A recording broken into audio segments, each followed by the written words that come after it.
Jemaat Tuhan, presbiter bertugas mengucapkan selamat datang dan selamat beribadah di hari Minggu 9 sesudah Pentakosta.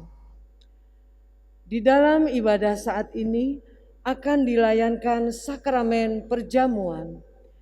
Kiranya ibadah yang kita lakukan saat ini berkenan di hadapan Tuhan dan kita diberkati olehnya. Pemberita firman pada ibadah saat ini adalah Pendeta RD Vandalia CH Tampu Bolon Herman. Jemaat, marilah kita berdiri untuk menyambut firman Tuhan hadir di tengah-tengah persekutuan kita.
Jemaat yang dikasihi oleh Tuhan Yesus Kristus, marilah kita tabiskan ibadah kita dengan mengaku bahwa pertolongan kita adalah dalam nama Tuhan yang menjadikan langit dan bumi.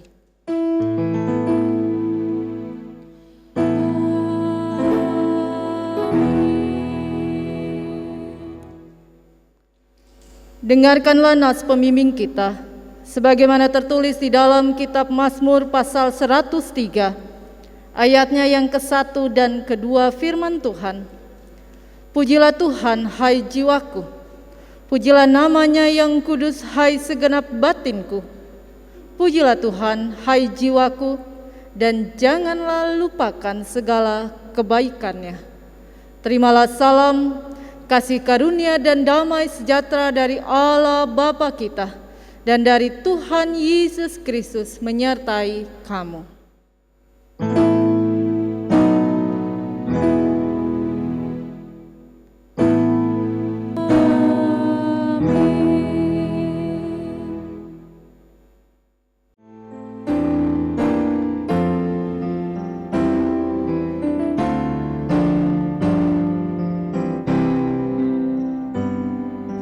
Suci, suci, suci.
Jemaat, dengan rasa sesal dan malu, dan dengan kerendahan hati, marilah mengaku akan dosa-dosa kita.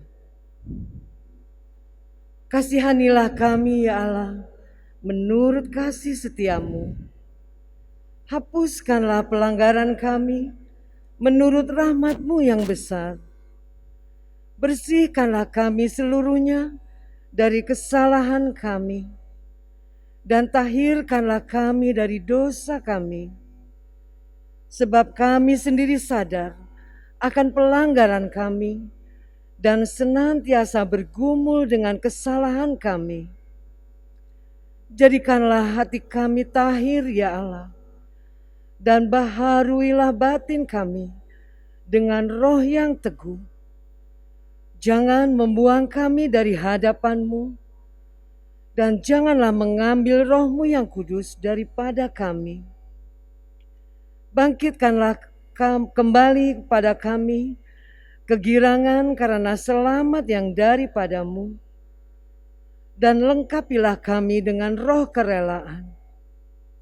Demikianlah pengakuan kami, dengarlah ya Tuhan.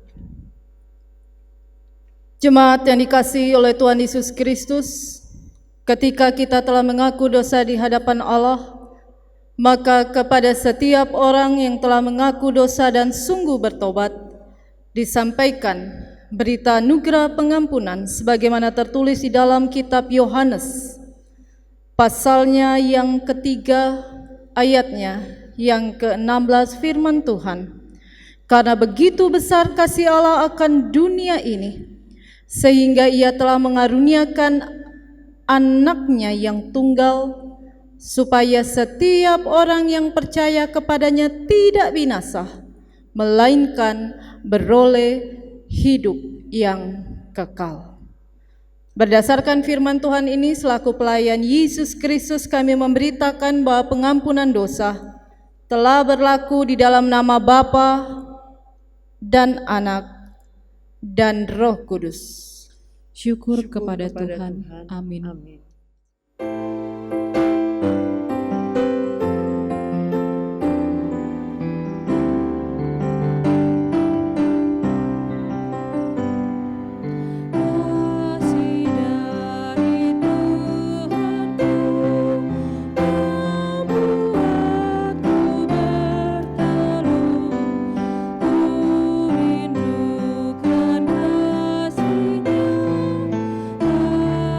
Kasih besar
Jemaat yang dikasihi oleh Tuhan Yesus Kristus, marilah berdiri untuk mendengarkan perintah hidup baru sebagaimana tertulis di dalam kitab 1 Petrus pasalnya yang ketiga, ayatnya yang ke-8 sampai dengan ayatnya yang ke-12 yang menyatakan demikian.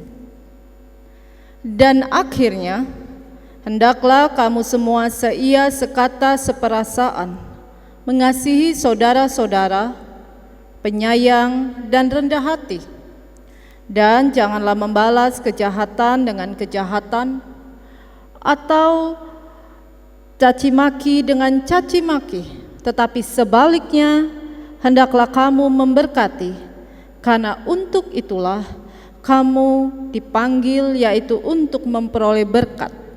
Sebab siapa yang mau mencintai hidup dan mau melihat hari-hari baik, ia harus menjaga lidahnya terhadap yang jahat dan bibirnya terhadap ucapan-ucapan yang menipu. Ia harus menjauhi yang jahat dan melakukan yang baik. Ia harus mencari perdamaian dan berusaha mendapatkannya. Sebab mata Tuhan tertuju kepada orang-orang benar dan telinganya kepada permohonan mereka yang minta tolong. Tetapi wajah Tuhan menentang orang-orang yang berbuat jahat. Demikianlah perintah hidup baru bagi kita. Roh Kudus menolong kita mewujudkan kemuliaan Allah dalam seluruh hidup dan kesaksian kita di dunia.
Jemaat yang dikasihi oleh Tuhan Yesus Kristus, kita akan masuk di dalam pemberitaan firman Tuhan.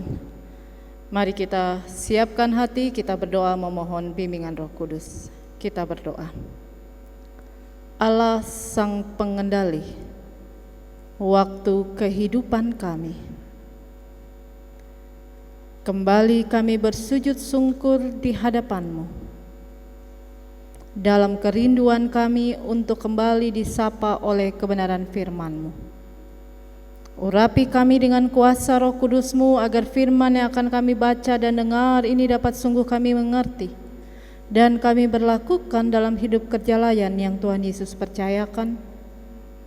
Dan biarlah kuasa Roh Kudus-Mu juga berkarya melalui hamba-Mu sehingga firman yang disampaikan seturut dengan cinta kasih Tuhan.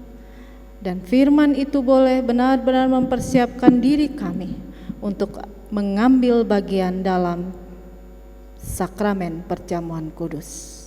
Berfirmanlah ya Bapa, kami siap untuk mendengar. Amin. Jemaat, marilah berdiri untuk mendengar firman Tuhan yang dibacakan dari Alkitab. Haleluya.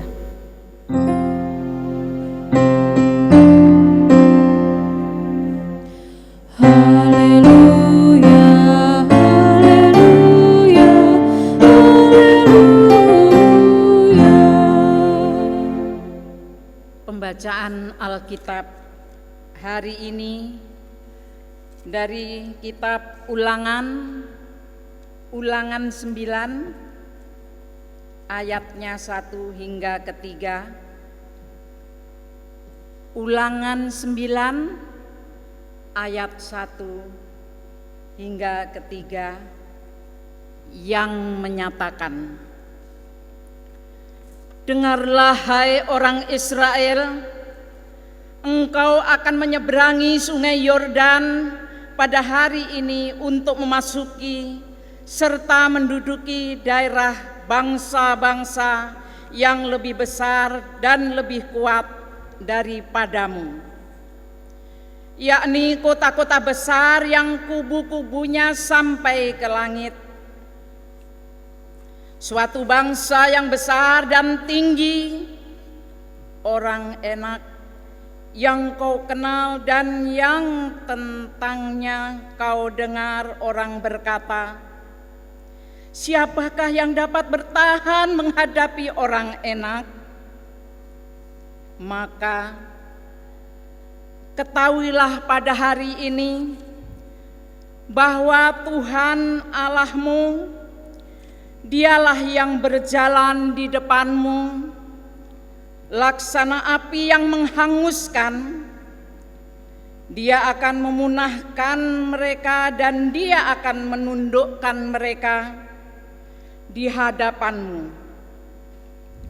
Demikianlah engkau akan menghalau dan membinasakan mereka dengan segera, seperti yang dijanjikan kepadamu oleh Tuhan. Demikianlah pembacaan Alkitab. Hendaklah firman Tuhan dengan segala kekayaannya diam di dalam hatimu, dan ucaplah syukur kepada Allah.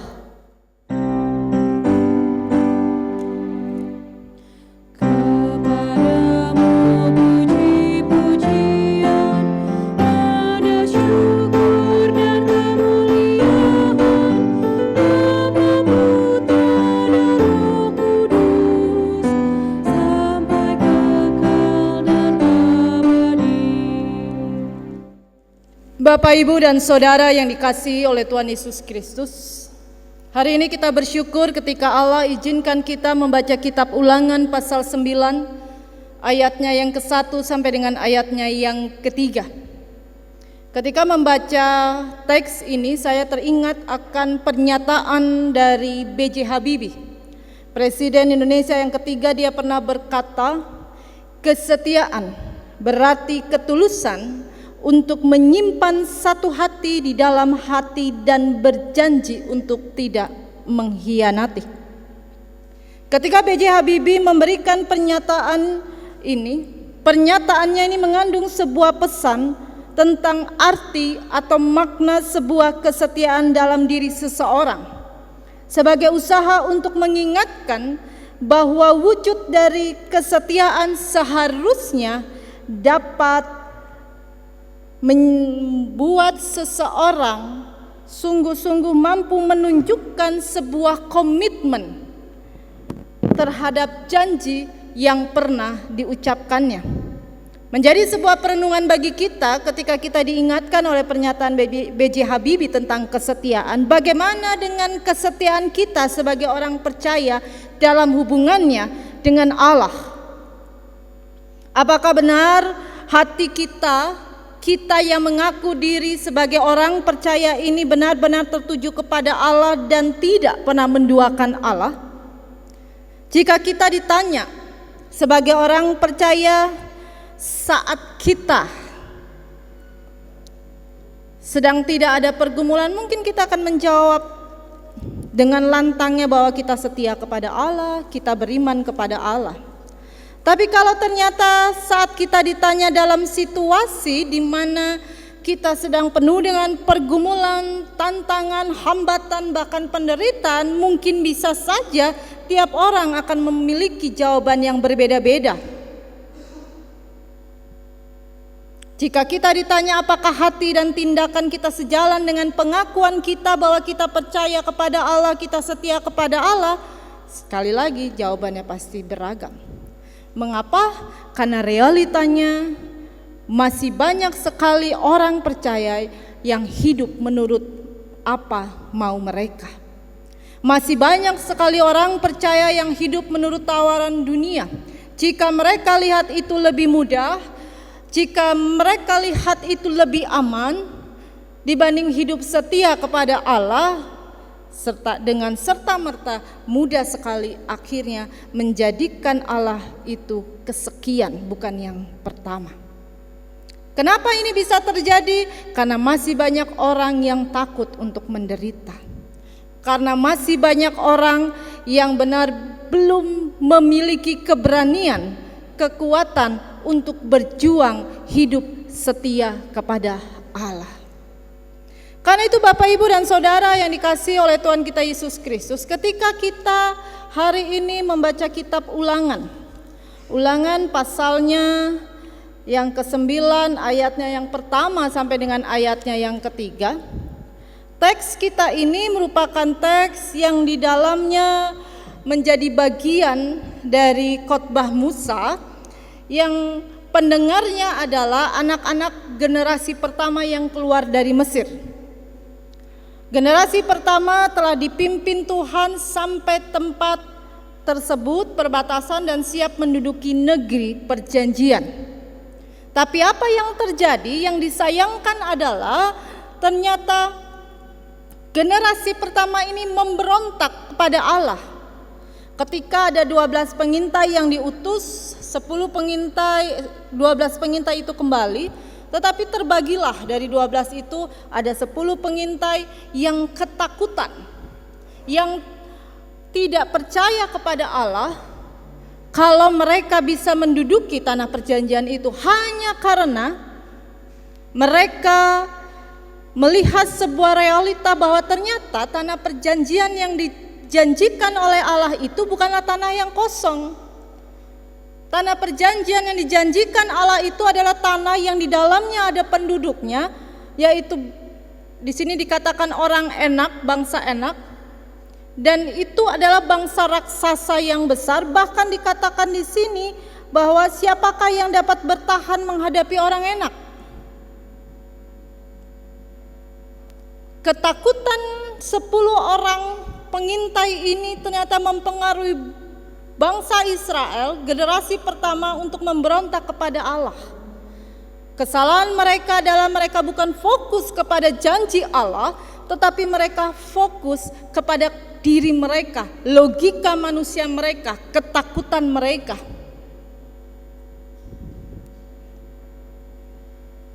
Bapak, Ibu, dan Saudara yang dikasihi oleh Tuhan kita Yesus Kristus, pemberontakan generasi pertama itu membuat Allah akhirnya memusnahkan, membunuh semua generasi pertama di padang gurun, yang akhirnya kecuali Kaleb dan Yosua, yang kalau kita membaca pada kitab Yosua selanjutnya, Yosua sebagai pengganti Musa untuk masuk di dalam tanah perjanjian tersebut.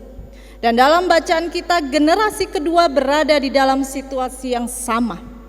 Artinya ketika mereka belum bisa masuk di tanah perjanjian karena pemberontakan generasi pertama, kita diajak untuk melihat ternyata janji Allah itu tetap terhadap tanah perjanjian itu. Meskipun generasi pertama memberontak kepada Allah, kita diajak untuk melihat dalam Ulangan pasal 9 ini dimulai dengan kata dengarlah, hai orang Israel, engkau akan menyeberangi sungai Yordan pada hari ini untuk memasuki serta menduduki daerah bangsa-bangsa yang lebih besar dan lebih kuat daripadamu, yakni kota-kota besar yang kubu-kubunya sampai ke langit. Khotbah Musa ini mau menyatakan kepada generasi kedua bahwa yang mereka alami tidak jauh berbeda dengan generasi pertama, bahwa mau tidak mau ketika Allah tetap berpegang pada janjinya tentang tanah perjanjian, mereka harus berhadapan dengan bangsa yang kuat di tanah perjanjian itu. Mereka harus berhadapan dengan orang enak yang sangat kuat, yang bahkan banyak orang mengatakan bahwa tidak ada yang bisa mengalahkan bangsa enak itu. menjadi sebuah pertanyaan adalah ketika kita melihat di sini Musa seolah-olah menunjukkan sebuah realita bahwa nih di satu sisi nih Allah memberikan tanah perjanjian, tapi di satu sisi ingat nih tantangannya ini, kamu harus berhadapan dengan orang ini. Tetapi di ayat 2 kemudian ketika dikatakan siapakah yang dapat bertahan menghadapi orang enak, di ayat 3-nya Musa kembali berkata, maka ketahuilah pada hari ini bahwa Tuhan Allahmu dialah yang berjalan di depan, laksana api yang menghanguskan, dia yang akan memunahkan mereka, dan dia akan menundukkan mereka di hadapanmu.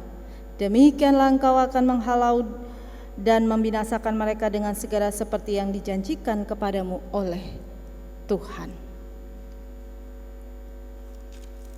Ketika Musa sudah mengedepankan, memberitahukan konteks yang terjadi, tantangan yang terjadi, yang akan dihadapi oleh bangsa Israel generasi kedua ini, selanjutnya di ayat 3 Musa masuk dengan sebuah penguatan. Oke, memang bangsa itu bangsa kuat, itu bangsa raksasa, orang enak itu bangsa raksasa.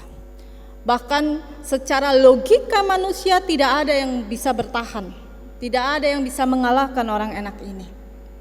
Tetapi di ayat 3 Musa mau menyatakan dengan tegas, ketika kita percaya bahwa Allah akan menggenapi janjinya, maka kita diajak untuk melihat Allah akan bekerja saat kita sungguh-sungguh tetap setia dan taat pada perintah Allah. Percaya dan taat pada Allah. Itu yang ditekankan oleh Musa di ayatnya yang ketiga. Sehingga sebenarnya ketika dimunculkan konteks tantangan yang akan dihadapi oleh generasi kedua, Musa bukan bermaksud untuk menakut-nakuti, tetapi Musa mau mengajak mereka untuk melihat ada kesetiaan Tuhan terhadap janjinya, dan juga ada kuasa Tuhan yang akan berkarya dan menolong mereka untuk menghadapi segala tantangan dan hambatan yang ada. Karena itu Bapak Ibu dan Saudara yang dikasihi oleh Tuhan kita Yesus Kristus, melalui teks ini kita kembali diingatkan akan dua hal. Hal yang pertama, dari teks ini kita belajar bahwa Allah yang kita kenal dan sembah merupakan pribadi yang selalu menepati janjinya. Jadi hal pertama dari teks ini kita diingatkan bahwa Allah yang kita kenal dan sembah adalah Allah yang selalu menepati janjinya. Kenapa? Kalau kita lihat ketika generasi pertama memberontak dan tidak, karena ketakutan mereka tidak berani untuk melakukan perintah Allah untuk masuk di tanah perjanjian, Allah tetap menyertai di generasi kedua, memimpin mereka untuk memiliki keyakinan masuk bahkan menduduki tanah perjanjian tersebut. Ini merupakan bukti nyata bahwa Allah itu selalu menepati janjinya. Itu yang pertama. Yang kedua, dari teks ini kita belajar bahwa penggenapan janji Allah hanya bisa dirasakan oleh mereka yang selalu berjuang untuk percaya dan taat melakukan perintahnya. Jadi dalam kehidupan kita, kadangkala kita meskipun kita orang percaya, ada waktu, ada saat sering kali mungkin kita mempertanyakan tentang penggenapan janji Allah dalam kehidupan kita. Benarkah Allah akan menggenapi janji penyertaannya? Saat kita bertanya seperti itu, sadarilah apakah benar Allah yang tidak menggenapi janjinya, atau ternyata kita yang tidak mampu merasakan penggenapan janji Allah yang dalam hidup kita. Generasi pertama bangsa Israel tidak mampu merasakan penggenapan janji Allah karena mereka hidup dalam ketakutan mereka. Karena mereka tidak mengarahkan diri hanya kepada Allah. Karena itu dari teks ini kembali diingatkan sekali lagi hal kedua, bahwa kalau kita mau merasakan penggenapan janji Allah dalam kehidupan kita, kita hanya bisa merasakannya ketika kita selalu berjuang untuk percaya dan taat melakukan perintahnya.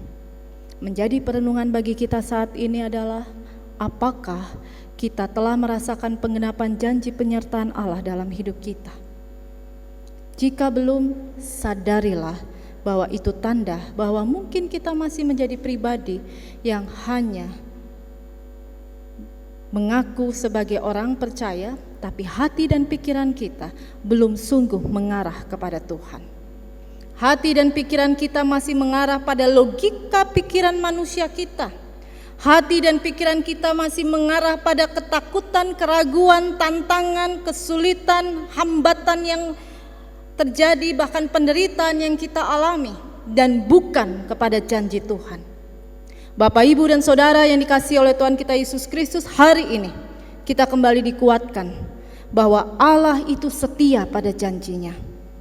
Jadi jangan takut pada tantangan apapun, jangan takut pada penderitaan apapun. Kuncinya hanya satu, yaitu berjuanglah selalu untuk percaya dan taat melakukan perintahnya. Bagaimana caranya? Langkah pertama yang harus kita lakukan agar kita bisa menjadi pribadi yang berani berjuang untuk percaya dan taat melakukan perintahnya. Langkah pertama, jadikan Yesus sebagai satu-satunya fokus hidup kita. Apa artinya menjadikan Yesus sebagai satu-satunya fokus kehidupan kita? Buang segala keinginan kita. Kalau kita membaca Lukas pasal 9 ayat 23, firman Tuhan katakan, syarat mengikut Yesus tidak tiba-tiba kita ikut Yesus. Syarat mengikut Yesus yang paling utama yang harus dilakukan adalah menyangkal diri, buang segala keinginan kita dan membiarkan Yesus yang masuk, yang mengatur hidup kita. Jadikan Yesus fokus kehidupan kita. Itu syarat pertama. Langkah pertama yang harus dilakukan kalau kita mau berjuang menjadi orang yang percaya dan taat. Langkah kedua yang harus dilakukan adalah tekunlah membangun hubungan baik dengan Allah. Jadi bukan sekedar membangun hubungan baik dengan Allah, tapi tekunlah membangun hubungan baik dengan Allah. Apa itu tekun membangun hubungan baik dengan Allah? Sediakan waktu dan bukan sisakan waktu. Kecenderungan kita seringkali adalah kita menyisakan waktu. Ketika mau istirahat, oh sudah Tuhan, terlalu lelah malam ini, berdoanya besok saja. Atau kita berdoa nanti aminnya besok pagi. Ketika besok pagi kita mau berdoa, aduh Tuhan sudah terlambat ini, saya banyak tugas dan lain-lain. Nanti malam ketika pulang sudah lelah Tuhan, besok pagi. Lama-lama tanpa terasa kita semakin berjarak dengan Tuhan. Tekun membangun hubungan baik dengan Allah. Sediakan waktu dan bukan sisakan waktu. Tuhan tidak minta banyak, sediakan waktulah untuk Tuhan. Selain itu, bicara tekun membangun hubungan baik dengan Allah adalah hormati apa yang menjadi hak Allah. Apa artinya menghormati apa yang menjadi hak Allah? Bapak, Ibu, dan Saudara, bicara tentang menghormati apa yang menjadi hak Allah, hal sederhana saja. Saya bicara tentang persembahan persepuluhan. Ketika kita memberi persembahan persepuluhan, kadangkala ada jemaat yang berpikir yang penting tiap bulan kita kasih ke gereja. Gereja tahu masuk kata jemaat saya rutin.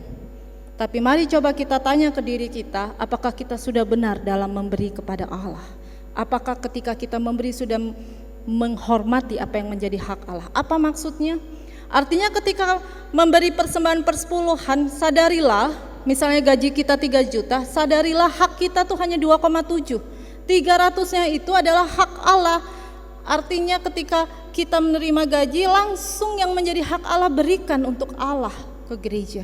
Bukan pinjam dulu deh, yang penting gak sampai akhir bulan nanti saya ganti, yang penting nanti tiap bulan masuk kuarta.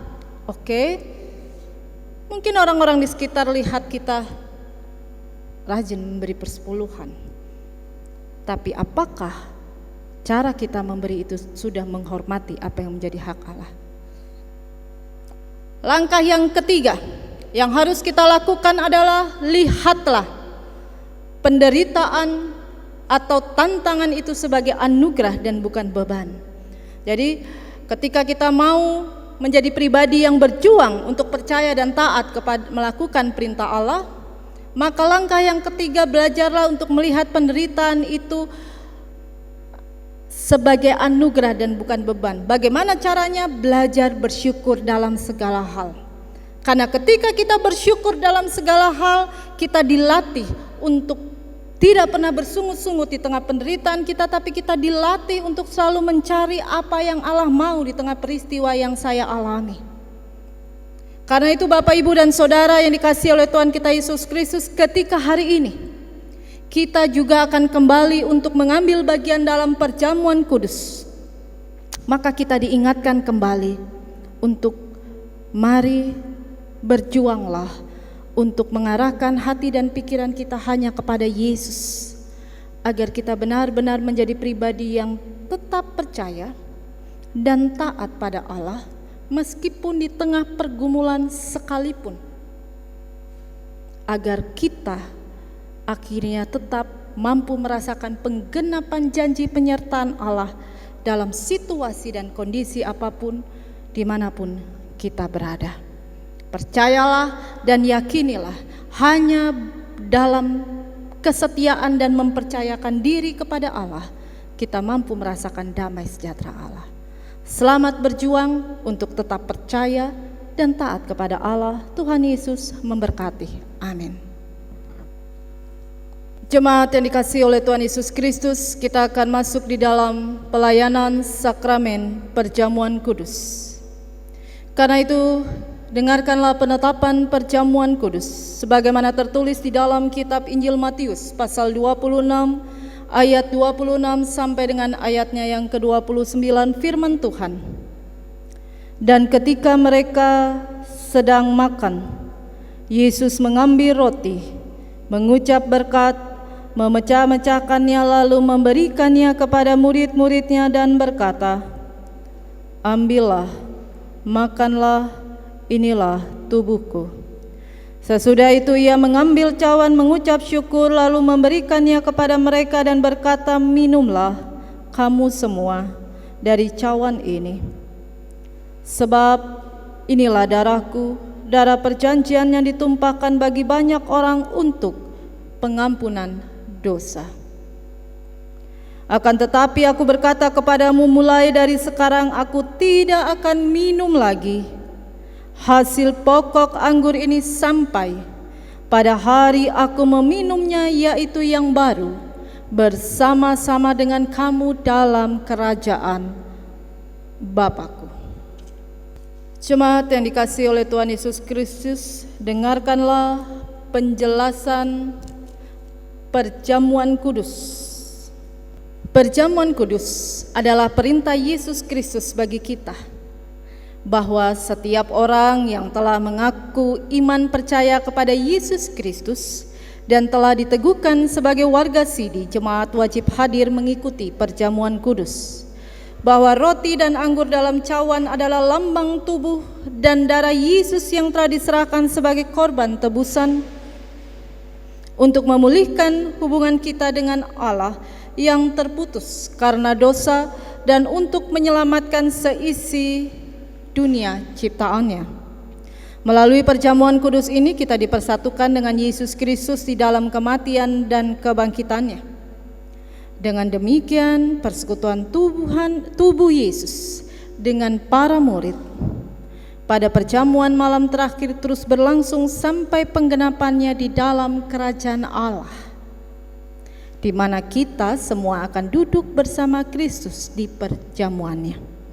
Saudara-saudara, persekutuan dengan Kristus yang kita alami dan hayati melalui perjamuan kudus ini sesungguhnya mau mengingatkan kita juga pada hidup baru yang untuknya kita telah dipanggil keluar dari kegelapan dosa kepada terang keselamatan oleh Yesus Kristus.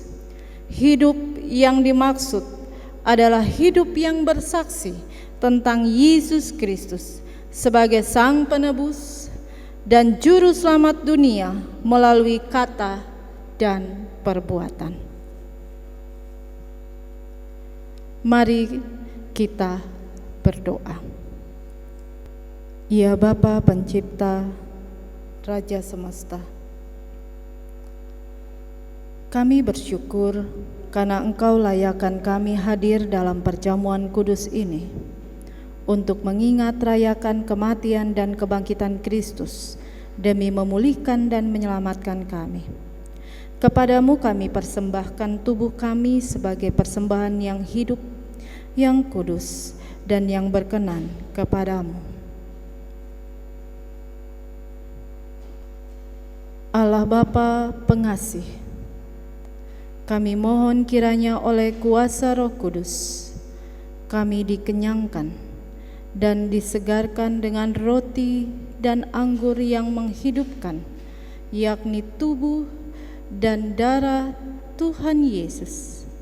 Biarlah kami juga selalu diberi makan dan minum oleh Dia yang adalah Allah sejati dan manusia sejati, sehingga kami tidak lagi hidup di dalam dosa, melainkan tetap tinggal dan hidup di dalam Tuhan, dan Tuhan tinggal di dalam kami.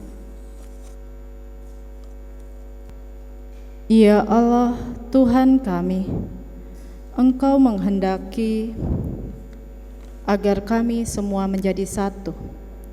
Tolonglah kami agar kami selalu hidup bersekutu dengan sesama dalam cinta kasih dan persaudaraan yang tulus, agar dunia percaya bahwa Engkaulah Tuhan dan Juru Selamat. Sebab seperti roti dan anggur yang telah terkumpul menjadi satu makanan di atas meja perjamuan kudus, demikianlah ya Tuhan, himpunkanlah gereja-Mu yang tersebar di seluruh muka bumi ke dalam kerajaan-Mu. Ya Bapa Rahmani, Engkau telah memberikan sukacita dan damai sejahtera oleh anugerah Tuhan Yesus Kristus. Bimbing dan kuatkan kami, agar kami mampu meneruskan sukacita dan damai sejahtera-Mu kepada orang lain dengan memberitakan tentang kematian dan kebangkitan Tuhan Yesus sampai Ia datang. Kami mohon dalam nama Tuhan Yesus yang telah mengajar, kami berdoa. Bapa kami yang di sorga, kuduskanlah nama-Mu, datanglah kerajaan-Mu, jadilah kehendak-Mu bumi seperti di sorga. Berikanlah kami pada hari ini makanan kami yang secukupnya, dan ampunilah kami akan kesalahan kami, seperti kami juga mengampuni orang yang bersalah kepada kami. Dan janganlah membawa kami ke dalam pencobaan, tetapi lepaskanlah kami daripada yang jahat.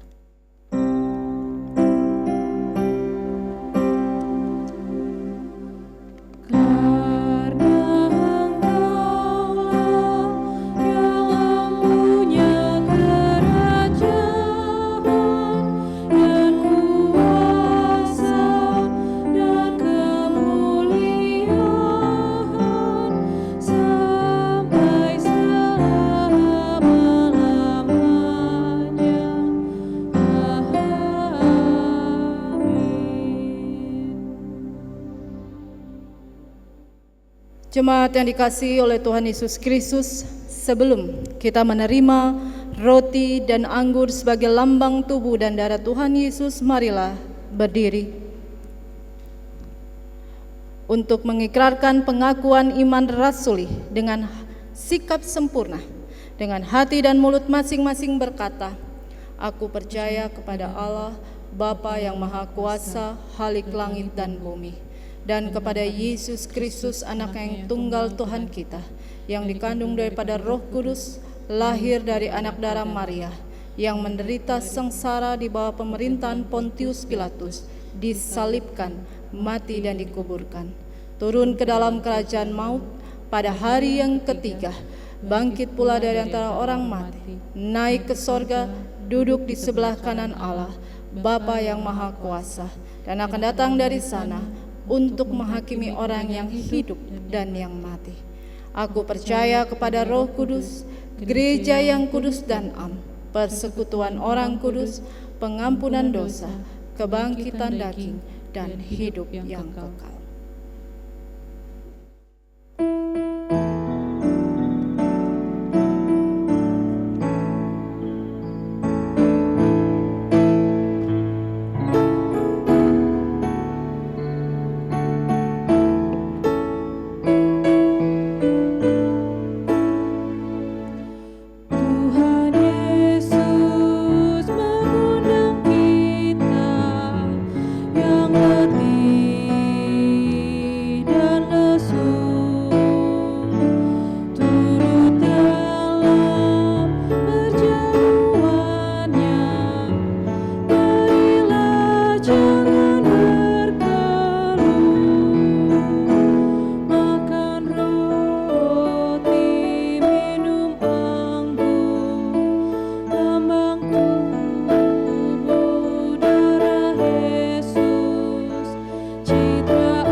Akan masuk di dalam pengarahan hati,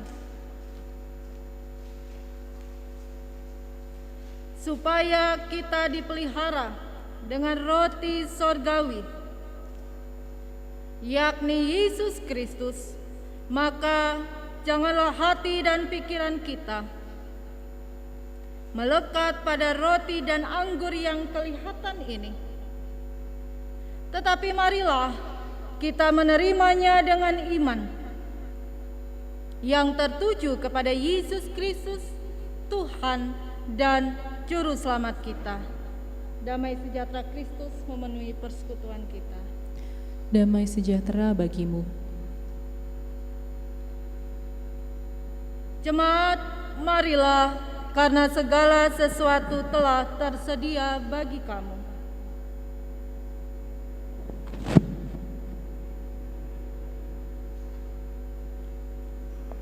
Roti yang dipecah-pecahkan ini adalah lambang persekutuan dengan tubuh Kristus.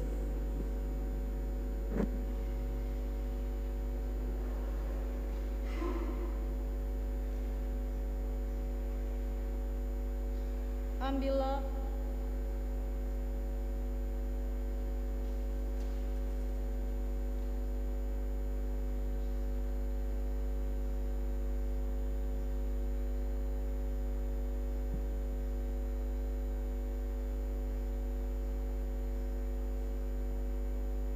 Makanlah. Ingat dan percayalah bahwa tubuh Tuhan kita Yesus Kristus telah dipecah-pecahkan untuk tebusan bagi keselamatan kita.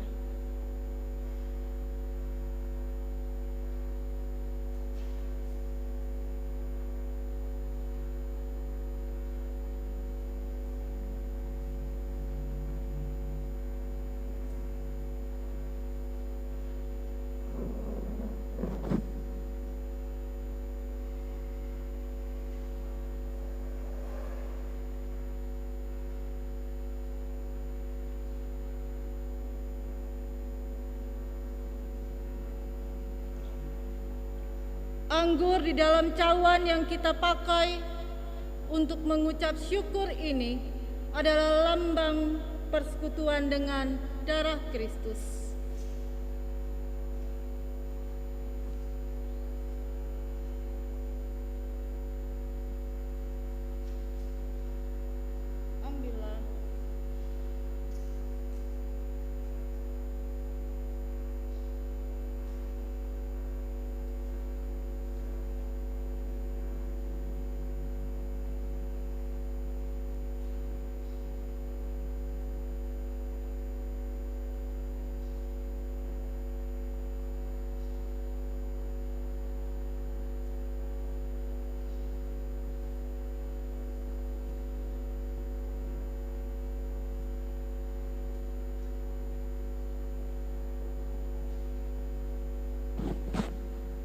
minumlah. Ingat dan percayalah bahwa darah Tuhan Yesus Kristus telah ditumpahkan untuk pengampunan dosa dan keselamatan kita. Jemaat yang dikasihi oleh Tuhan Yesus Kristus, dengarkanlah nats Alkitab sebagaimana tertulis di dalam kitab 1 Korintus pasalnya yang ke-15, ayatnya yang ke-58, firman Tuhan. Karena itu saudara-saudaraku yang kekasih, berdirilah teguh, jangan goyah, dan giatlah selalu dalam pekerjaan Tuhan. Sebab kamu tahu bahwa dalam persekutuan dengan Tuhan, jerih payahmu tidak sia-sia. Damai sejahtera Allah yang melampaui segala akal akan memelihara hati dan pikiranmu dalam Kristus Yesus.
Jemaat yang dikasihi oleh Tuhan Yesus Kristus, marilah kita berdoa. Allah Bapa yang Maha Kasih, terima kasih untuk kebaikan Tuhan yang sudah boleh memperkenankan kami belajar dari pengalaman hidup perjalanan bangsa Israel. Kami belajar dari dua generasi. Ketika generasi pertama akhirnya tidak mampu merasakan penggenapan janji penyertaan Allah karena mereka terlalu mengarahkan pada ketakutan di dalam diri mereka dan bukan mengarahkan diri pada janji penyertaan Allah. Hari ini kami belajar bahwa kami punya Allah yang setia pada janji. Kami belajar untuk menyadari bahwa sebenarnya bukan Allah yang tidak menggenapi janji, tetapi kami yang seringkali tidak mampu merasakan penggenapan janji penyertaan Allah karena kami terlalu fokus pada diri kami. Kami belum sungguh-sungguh mengarahkan hati dan pikiran kami hanya kepada Yesus sebagai satu-satunya sumber kehidupan kami. Allah Bapa yang bertata dalam kerajaan surga, terima kasih ketika di dalam ibadah minggu ini kami juga boleh mengambil bagian dalam pelayanan sakramen perjamuan kudus. yang mana kami diingatkan untuk terus dan terus, selama Tuhan masih memberikan kami nafas kehidupan, kami harus mengarahkan hati hanya kepada Yesus yang adalah juru selamat kami yang hidup. Di tengah rasa syukur kami atas kebenaran firman-Mu, kami juga berdoa bagi perjalanan kehidupan gereja-gereja-Mu di muka bumi ini. Secara khusus kami berdoa bagi para pemimpin gereja-Mu, baik dalam jajaran GPI, PGI, Majelis Sinode GPIB, Musyawarah Pelayanan GPIB Jakarta Timur. Tuhan Yesus yang Maha Baik, berkati para pemimpin gereja-Mu di tengah berbagai tugas dan tantangan yang ada. Berikan hikmat, kebijaksanaan, kemampuan untuk menjalankan tugas sebagai misi Allah di tengah-tengah masyarakat di mana gereja-Mu boleh hadir. Kami juga berdoa secara khusus ya Bapa, bagi kehidupan pemerintah bangsa dan negara kami. Engkau berkati para pemimpin kami dimanapun berada untuk menjadi pemimpin yang takut akan Tuhan dan mampu menghadirkan damai sejahtera Allah di tengah-tengah kehidupan bangsa kami. Berkati TNI Polri beserta dengan jajarannya dalam mendukung pemerintah bangsa kami, secara khusus juga di tengah-tengah situasi pandemi COVID-19. Tuhan Yesus berkati pemerintah kami, berkati juga para tim medis yang Kau percayakan dalam menjalankan tugas dan tanggung jawab dalam menghadapi situasi pandemi COVID ini, dan mampukan kami selaku warga negara mendukung program pemerintah untuk memutus tali rantai penyebaran virus corona. Allah Bapa, berikan kami kemampuan, kedisiplinan, ketaatan ketika kami harus masuk di dalam kehidupan tatanan baru.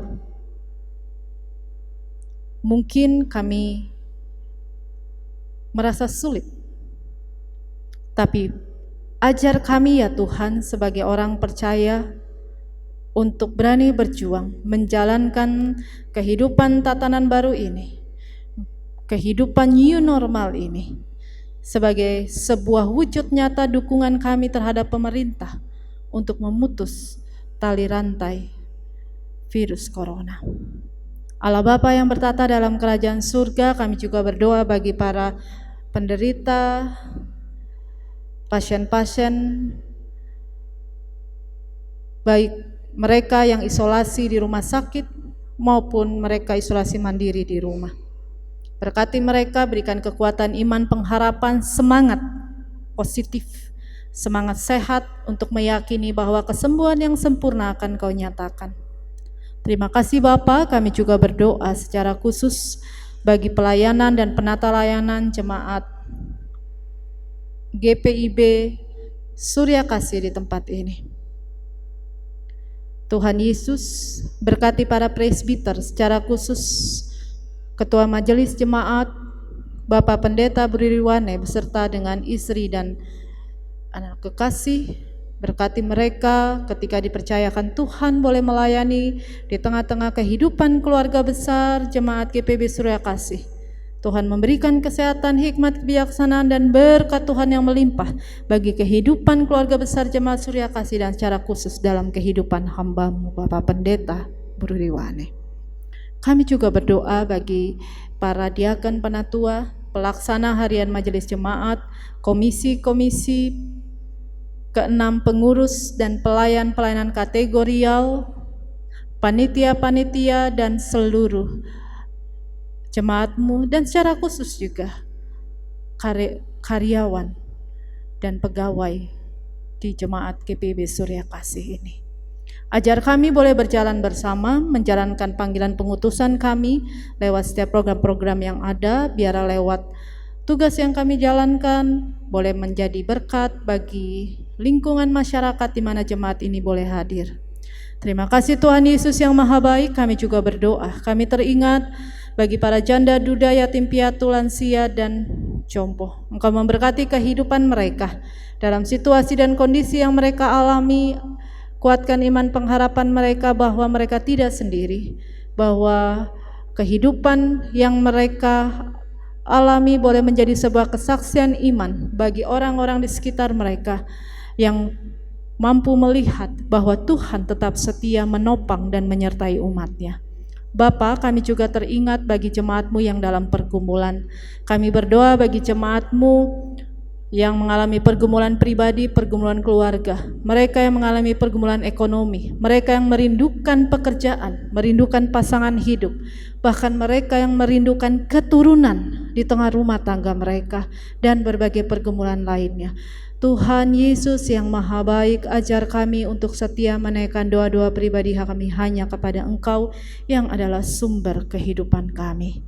Kami juga berdoa ya Bapa bagi jemaat-Mu yang dalam kelemahan tubuh. Engkau memberkati setiap usaha pengobatan yang harus dan masih dijalankan oleh Ibu Emi Laude, Ibu Sumini Suyono, Bapak Meka, Ibu Diana Pangaribuan, Bapak Edi Kanta, Ibu Iren Jalmah, Ibu Asni Sihombing, Ibu Pendeta Emeritus Ana Rondo Wokas, Bapak Jacob Was, Ibu Francine Jokom, Bapak M. Tampu Bolon, Ibu Hanna Petrov, Freddy Slarmanat, Ibu Indri Karundeng, Ibu Sarcepati, Ibu Popi Kesaulia, Ibu Musa Jalmaf, dan Bapak Tommy Ingkiriwang. Yesus Kristus yang adalah dokter di atas segala dokter, kami imani, berkati setiap usaha pengobatan yang masih harus dijalankan. Biarlah karya Tuhan dinyatakan untuk memberikan kesembuhan yang sempurna tepat pada waktu dan kehendak-Mu. Kami juga menyerahkan bagi keluarga-keluarga yang didoakan dalam ibadah minggu ini, keluarga Hutapea Tambahani, keluarga Adi Wibowo Ruru, keluarga Lolongan Tambayong, keluarga Tampu Bolon Malonda, keluarga Halason Simbolon, keluarga Edison Sembiring, keluarga Singgalingging Sipirori, keluarga Duma Tampu Bolon, keluarga Ferry Karau, keluarga Cornelis Ginting, dan keluarga Ancena Tasian, serta keluarga Raymond Tampi.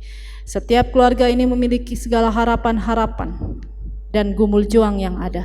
Biarlah Yesus Kristus yang adalah sumber hidup memberikan kekuatan iman bagi mereka untuk tetap mempercayakan semuanya kepada Yesus, dan Engkau pasti akan mewujud nyatakan segala harapan itu tepat pada waktu dan kehendak-Mu.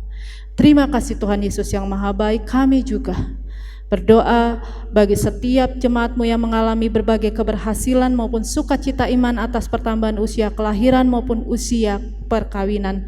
Ajar kami untuk melihat bahwa pertambahan usia itu bukan karena kemampuan kami, tapi itu semua karena karya Tuhan yang boleh dinyatakan, dan di dalamnya kami dipanggil untuk meneruskan karya baik Tuhan itu kepada semua orang dimanapun kami berada.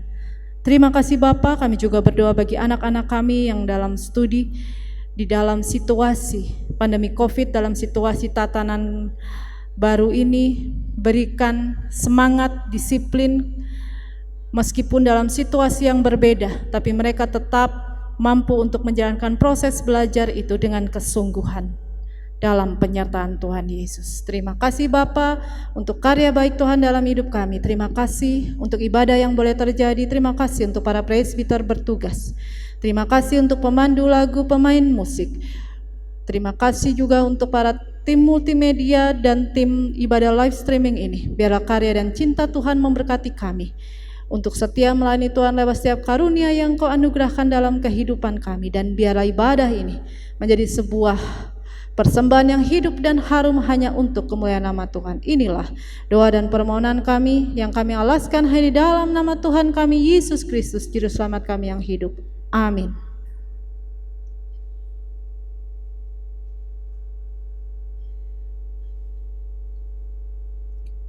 Jemaat, marilah kita mengucap syukur kepada Tuhan dengan memberi persembahan kepadanya. Dengarlah firman-Nya dari 2 Korintus 5 ayat 15 yang menyatakan, dan Kristus telah mati untuk semua orang, supaya mereka yang hidup tidak lagi hidup untuk dirinya sendiri, tetapi untuk Dia yang telah mati dan telah dibangkitkan untuk mereka. Tuhan memberkati saudara dan persembahan saudara.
Jemaat, mari berdiri untuk menyerahkan persembahan ini kepada Tuhan dalam doa syukur yang kita ucapkan bersama-sama.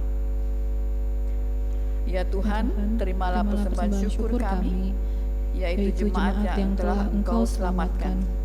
Jadikanlah persembahan syukur kami ini sebagai berkat bagi sesama dan bagi pembangunan tubuh Kristus. Amin. Silakan duduk. Jemaat yang dikasihi Tuhan kita Yesus Kristus, terpujilah Tuhan kita Yesus sebagai Kepala Gereja. Oleh karena kasih dan anugerahnya, mana hari ini kita melaksanakan ibadah sakramen perjamuan kudus secara online via YouTube GPIB Jemaat Surya Kasih. Dan pagi hari ini kita telah dilayani oleh hambanya Pendeta Ibu Vandalia Christina Herman, Kepala Biro Personalia Majelis Sinode GPIB. Jemaat yang dikasihi Tuhan, kita akan mengikuti warta jemaat untuk minggu sepekan, dan ada beberapa hal yang mau disampaikan. Yang pertama, pemberkatan perkawinan, pemberitahuan yang kedua. Bila semua syarat gerejawi telah dipenuhi dan tidak ada keberatan yang sah dari pihak manapun, akan diteguhkan dan diberkati perkawinan saudara-saudari di bawah ini. Saudara Darwin Jeremia Huta Barat dari Gereja Yesus Kristus Tuhan dengan Saudari Yesi Natalia Lumban Gaul GPIB Jemaat Surya Kasih Sektor Pelayanan 4 yang akan dilaksanakan pada hari Sabtu 8 Agustus 2020 pukul 9 pagi bertempat di GPIB Jemaat Surya Kasih. Yang kedua, persiapan presbiter dilaksanakan pada hari Kamis 6 Agustus 2020 pukul 19.30 untuk persiapan materi Minggu 9 Agustus 2020, Minggu 16 Agustus 2020 dalam perekaman secara online, dan Senin 17 Agustus 2020 bertempat di Gedung Gereja GPIB Jemaat Surya Kasih. Dimohon kehadiran seluruh anggota presbiter. Yang berikutnya, ibadah hari ulang tahun Republik Indonesia. Disampaikan kepada jemaat sekalian bahwa hari ulang tahun Republik Indonesia 17 Agustus 2020 dilaksanakan pukul 8 pagi di gedung gereja dan tidak ada ibadah online. Selanjutnya, warga jemaat yang berulang tahun, presbiter dan jemaat mengucapkan selamat ulang tahun kelahiran dan ulang tahun perkawinan bagi warga jemaat yang berbahagia mulai dari Minggu 2 Agustus sampai dengan Sabtu 9 Agustus 2020. Tuhan Yesus memberkati sukacita jemaat sekalian. Dan yang terakhir, bagi warga jemaat yang akan menyampaikan ungkapan syukur berupa persembahan persepuluhan, kolekte, dan juga persembahan-persembahan syukur lainnya, harap dibawa ke kotak persembahan yang telah tersedia di gedung gereja GPIB Jemaat Surya Kasih setiap hari dan jam kerja, atau dapat mentransfer ke rekening pelayanan BRI cabang Jatinegara dengan nomor rekening 0122 01002232 Demikian warta jemaat, dan atas perhatiannya diucapkan terima kasih. Tuhan Yesus memberkati. Jemaat yang dikasihi oleh Tuhan Yesus Kristus, marilah berdiri. Pulanglah dengan damai sejahtera Allah. Teruslah berjuang menjadi pribadi yang selalu percaya dan taat untuk melakukan segala perintah Allah, sehingga kita dilayakkan untuk merasakan penggenapan janji penyertaan-Nya.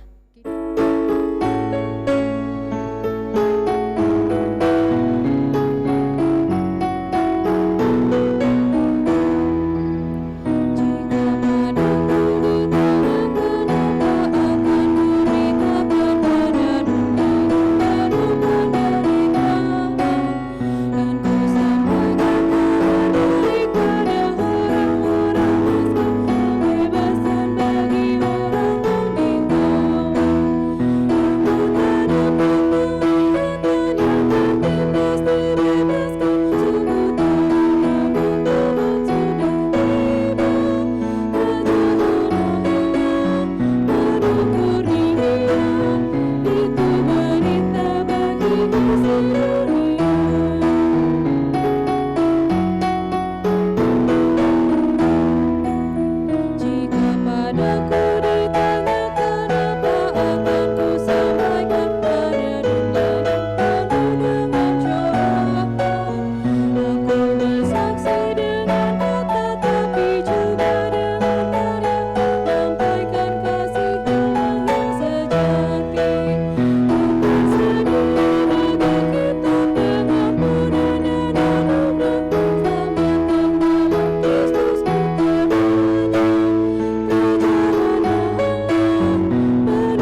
hati dan pikiranmu kepada Tuhan, serta terimalah berkat-Nya.